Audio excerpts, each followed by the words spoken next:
নমস্কার বন্ধুরা, দীপিকার পাকশালাতে আপনাদের সকলকে স্বাগত জানাই। আবারও চলে এসেছি নতুন একটা রেসিপির সাথে।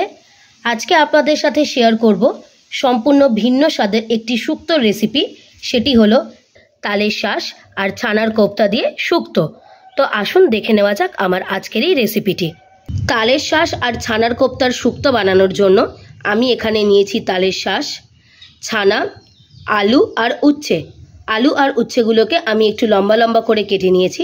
শুক্তো বানানোর জন্য প্রথমেই আমরা ছানার কোপ্তাগুলোকে বানিয়ে নেব। তার জন্য ছানার মধ্যে দেব হাফ চামচ জিরে গুঁড়ো, ধনে গুঁড়ো, গরম মশলা, লাল লঙ্কার গুঁড়ো, বাইন্ডিংয়ের জন্য দেব সামান্য একটু ময়দা। সমস্ত কিছু ভালো করে ছানার সাথে মেখে নেব। ছানাটা খুব ভালোভাবে মাখা হয়ে গেছে। এবার কোপ্তার জন্য বলগুলোকে বানিয়ে নেব। আপনারা আপনাদের মতো শেপ দিয়েও বলগুলোকে বানিয়ে নিতে পারেন। আমরা আজকে একটু গোল গোল আর চ্যাপ্টা চ্যাপ্টা করে বলগুলোকে তৈরি করে নিচ্ছি। কোফতার বলগুলো রেডি হয়ে গেছে। এবার এগুলোকে আমরা তেলে ভেজে নেব। কোফতাগুলোকে ভেজে নেওয়ার জন্য প্রথমেই কড়াই দিয়েছি তেল। তেল ভালো মতো গরম হয়ে গেছে। এবার এর মধ্যে কোফতাগুলোকে দিয়ে দেব।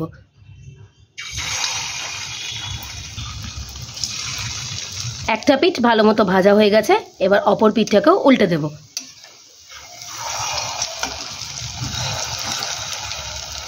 কোফতাগুলো লাল লাল করে ভাজা হয়ে গেছে। এবার এগুলোকে আমরা তুলে নেব।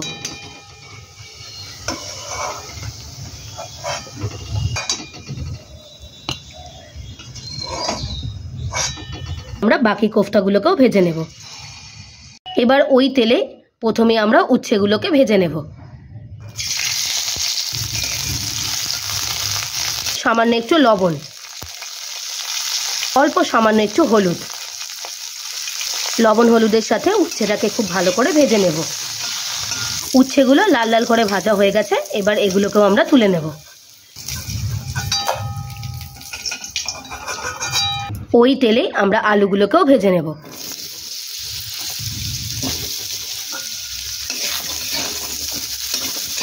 আলুগুলো লাল লাল করে ভাজা হয়ে গেছে। এবার এগুলোকেও আমরা তুলে নেব।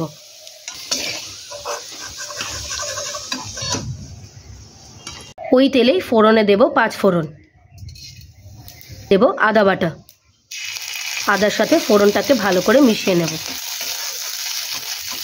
আর দেব আগে থেকে বেটে রাখা সর্ষে পোস্ত বাটা। সর্ষে আর পোস্তটাকেও ভালো করে আদা আর 5 ফোড়নের সাথে মিশিয়ে নেব। এবার এতে দেব পরিমাণ মতো জল।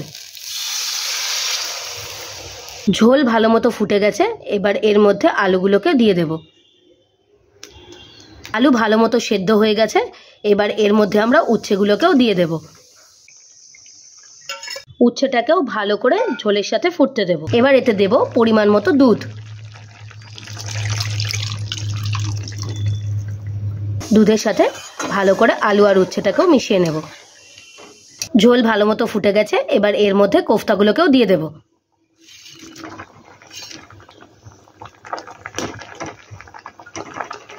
দেব পরিমাণ মতো লবণ। এবার এর মধ্যে দেব একটু সামান্য চিনি।